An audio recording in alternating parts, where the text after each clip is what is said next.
And welcome to this episode of Three Questions. I'm Greg Michlig, President and CEO at CUInsight.com, and it's great to be joined by Nicol Matthews, Chief Operating Officer at Innovative Business Solutions. Nicol, thanks for being here. I really appreciate it, Greg. Thanks for the opportunity to join you today. I appreciate it. Yeah, I appreciate you being here as well, and I know our audience appreciates the fact that you're joining us and you have some valuable insights to share with us. So let's jump in, and just in Okay. your name, it's Innovative Business Solutions. I know you do a lot of different services. So Yes. why is it important for credit unions to begin offering business services? Well, I'll tell you, Greg, there really is a market out there, I believe, for business services to be offered by credit unions. There's a lot of businesses that are underserved out there in the market area. When you really consider the banking industry, they're really focusing on kind of that higher or larger revenue generating businesses. So what happens with those small to mid-sized businesses? Who's going to serve them? Right? What are the opportunities that they have out there to be seen, to be heard, to be recognized? And I think credit unions can really play a part in that role. So I think there's some missed opportunities there for credit unions to kind of step in and help those businesses in their communities. I mean, remember, our motto is people helping people, right? Business owners are people. So why aren't we, stepping in and helping them as well? And a lot of credit unions are, but I still think there's a lot of opportunities out there. The other aspect is several credit unions are struggling with membership growth, right? We hear that a lot in the industry. This gives you that opportunity to bring in new members, from a business membership perspective, but then you consider the business owner as another membership, and they have employees, which could be additional memberships. And so it really can expand and help fill that void or that hole from a membership perspective. I love how you tied it in with people helping people. And really, when Yeah. you talk about the small businesses out there, it really is, to your point, those individuals that are oftentimes running the business and their teams that are there. So it really does bring it down to that individual person level, if you will. So yeah, that was an interesting insight. What are some of the biggest misconceptions, or what is the biggest misconception when it comes to business lending?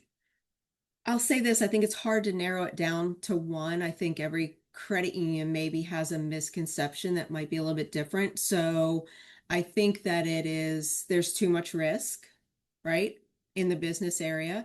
It could be that it's too expensive. And then another misconception could be it's too difficult, right? Or for any credit union, it could be all three of those, right? If they consider all three of these, I can't handle it. Um, But having worked in the credit union industry for 17 years, in C-suite roles, having launched two different business services departments in those particular credit unions, it is a misconception. I mean, is it too expensive? It is if you try and do it in-house, right? And that's why business QSOs were formed and started. Again, I work for Innovative Business Solutions, but before I came to be an employee, I was a customer, right? Because I worked at the credit unions and IBS was the business QSO that we used for those particular services. So I think that, from it's too difficult, well, that's why a business QSO can come alongside a credit union and kind of make it easier to digest and easier to understand. From it's too expensive, well, again, that's what we're here for. That cost is then shared, right, amongst all the credit unions. So you're not having to hire a full back office business services department where you utilize the staff that we have here at IBS. And then from the too risky standpoint, well, you're gaining so much knowledge, so much expertise that we have on staff here that it's not just your underwriters that are seeing your particular loans because maybe you only look at commercial real estate. Well, we're seeing so many different loan types here in different market areas that I feel like we have a better idea to mitigate risk and find that risk. I want to point out too that since the inception of Innovative Business Solutions, we've only had one charge off from one of our credit unions that we've underwritten the loan. So that just goes to show that, you know, partnering with the right company for you kind of takes those misconceptions out and off the table. And I mean, let's talk about diversification, right? It's important for credit unions to diversify. I mean, so much has always been put in mortgage loans or auto loans, and we've seen how there's a lot of risk in that as well over the past several years. So I think we can help in that, and then you can consider not diversifying in business lending could also be a risk. Yeah. So, Yeah, absolutely. I mean, I've seen it from multiple angles, and I've heard those three objections yeah. over the years. And I love how you went through and responded to each one of them, and using the CUSO model to be able to provide that expertise, that risk mitigation, the service that you're able to offer, is really a key component of all of this. So having been around and worked with a lot of different credit unions, is there an ideal credit union size where offering business services makes sense? I don't know that it is really based on size, but probably more so based on their strategies or their objectives. We work with a credit union that is as small as $58 million. All right, we helped them launch their business deposit accounts. They were going into a brand new market area, and felt like they needed to really be able to serve that community in the best way possible.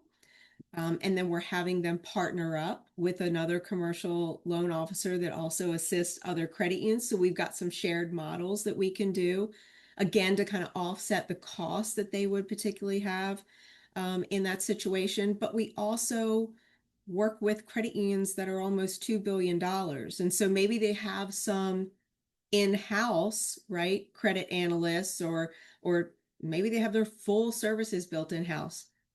But if you lose one or two credit analysts, are your commercial loan officers going to slow down on bringing in the loans?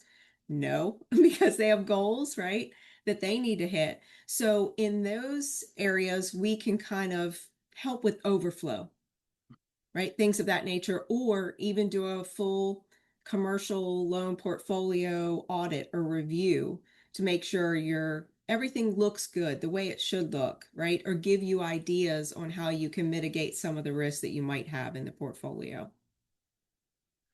Really good information, really good proof points and examples.